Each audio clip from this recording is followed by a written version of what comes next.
So when we look at the types of people, the types of curators that you can find within the industry, if you start off with retailers, it still tends to be fairly broad brush. You could say it lacks sophistication in most examples. You get the broadest example is something like a themed shop. Got a company called bol.com in the Netherlands, and they have a themed shop that is all about spring. So all the products there have to do with spring and gardening and plants and that sort of thing. So that's one example of curation, but it's a fairly blunt instrument.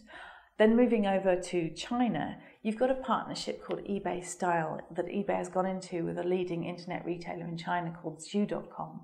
And it is supposed to be the 5,000 best-in-class products across a range of categories such as beauty and fashion that is available via eBay. Now, actually, if you read the small print, it's actually a case of anyone who's a top seller by eBay standards will get their products listed. So it's actually not as a tailored and bespoke sort of mix as it's perhaps setting out to look like.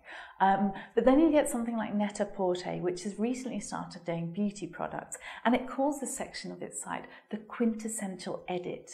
That's really a title that says, we have searched far and wide and looked at all the premium beauties, and these are the ones you must look at.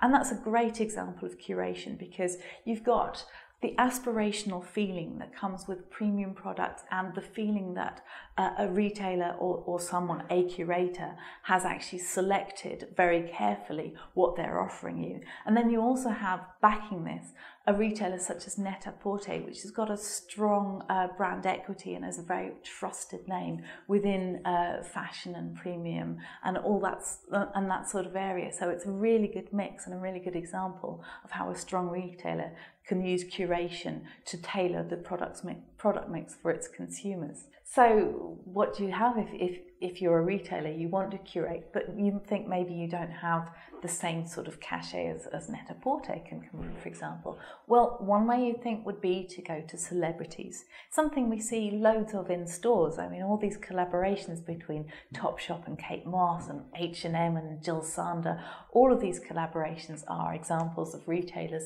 tapping into the celebrity to give themselves extra cachet. It's actually something we're seeing surprisingly little of online. You could say in some ways that it is mainstream in the sense that ASOS.com, which is growing very fast and has really becoming a major force in online apparel retailing, was perhaps the original celebrity curation.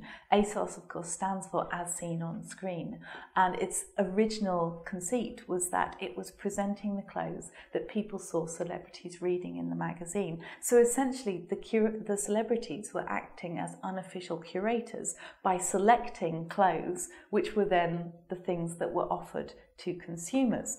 But as I said, this was quite an unofficial basis.